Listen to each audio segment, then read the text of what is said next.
bisa menjadi seorang pembicara publik alias public speaker. Macam-macam. Tapi satu hal yang pertama harus dilakukan adalah mengendalikan grogi atau mengatur grogi. Kenapa saya bilang mengembalikan atau mengatur? Karena pada dasarnya nervous atau grogi itu tidak boleh dihilangkan. Kenapa?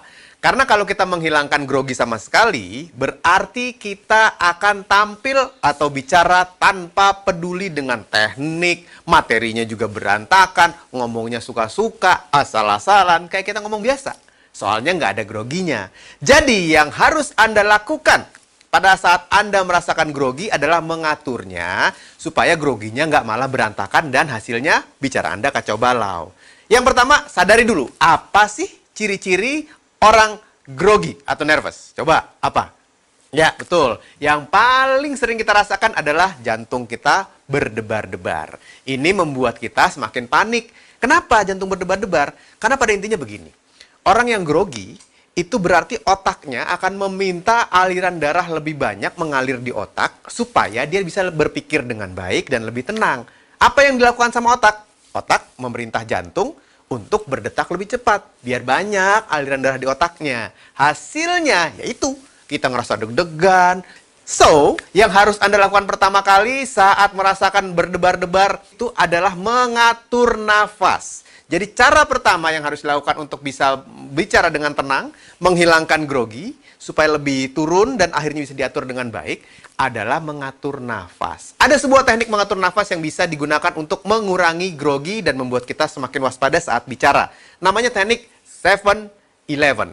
Teknik ini wajar atau sering dipergunakan berbagai speaker karena dilakukan dengan cara yang cukup mudah, yaitu menarik nafas 7 detik, ditahan sebentar, lalu keluarkan 11 detik ya, supaya lebih tenang. Caranya, tarik nafas 7 detik. Sama-sama kita hitung ya. 1, 2, 3, 4, 5, 6, 7. Tahan nafasnya dulu. Tahan lagi sebentar. Keluarkan dari mulut 11 hitungan. 1, 2, 3, 4, 5, 6. Terus 7, 8, 9, 10, 11. Kalau itu Anda lakukan berkali-kali, maka detak jantung Anda akan lebih normal, sehingga Anda lebih siap untuk bicara. Dan hasilnya, bicaranya juga akan lebih tenang. Yang berikutnya adalah mengenal materi. Biar bagaimanapun juga, kalau Anda sudah berusaha tenang tapi tidak mempelajari materi saat bicara, ngomongnya masih berantakan, nggak tahu mesti ngomong apa, ya pasti panik. Jadi yang dilakukan adalah setelah mengatur nafas, mempelajari materinya. Apakah Anda sudah kenal betul materinya? Ini bukan cuma sekedar materi yang Anda bawakan ya pada saat akan melakukan presentasi atau sosialisasi. Bukan. Tapi di luar itu harus tahu. Misalnya nih, Anda membahas mengenai pendidikan keluarga. Harus tahu juga sebenarnya yang dimaksud keluarga itu apa, contohnya bagaimana, siapa saja yang bisa ikut bicara, pendidikan seperti apa yang lebih baik.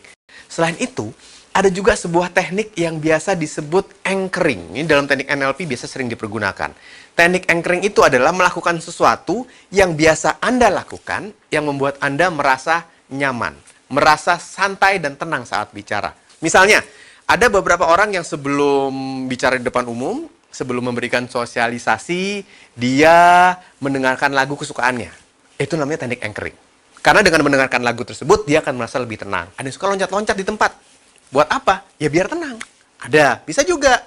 Beberapa orang bahkan meremas-remas. Jadi misalnya Anda pegang tisu, Anda masukin kantong, lalu Anda remas-remas di kantong, yang membuat Anda merasa lebih tenang. Apapun itu terserah Anda. Ini teknik anchoring. Silahkan temukan sendiri sebuah cara yang membuat Anda bisa lebih tenang. Ketika Anda mulai bicara, selalu awali dengan smile alias tersenyum. Jadi orang yang melihat orang lain tersenyum punya kecenderungan untuk ikut tersenyum. Jadi kalau Anda tersenyum, maka audiens Anda akan ikut tersenyum. Nah, bagus. Karena orang yang tersenyum hatinya hangat. Orang yang hatinya hangat berarti siap untuk diajak bicara. Jadi ketika Anda memulai bicara, selalu mulai dengan tersenyum. Bicaranya dengan jelas dan bertenaga. Jangan sampai karena Anda berusaha mengatur grogi, Anda ngomongnya malah pelan-pelan. Ada yang seperti itu. Jadi begitu sudah muncul di depan, siap bicara, Kan biasanya kita harus mengucapkan dengan semangat ya. Assalamualaikum warahmatullahi wabarakatuh. Atau selamat pagi. Nah, karena grogi, ngomongnya pelan-pelan. Selamat pagi. Apa coba yang terjadi? Audiens, penonton Anda, saat melihat Anda bicara pelan-pelan, maka mereka akan lebih memperhatikan si pembicara. Karena kan nggak kedengeran suaranya ya. Jadi, ngomong apa dia? Apa maksudnya? Dan biasanya nih, orang yang diperhatikan, maka akan menjadi lebih panik. Karena Anda jadi mikir, ini kok saya dilihatin orang banyak ya? Salahnya apa ya? Apakah baju saya tidak dikancingkan satu? Persetting mungkin terbuka? Atau ada yang aneh dengan muka saya? Nah, semakin diperhatikan, biasanya orang tersebut akan semakin grogi.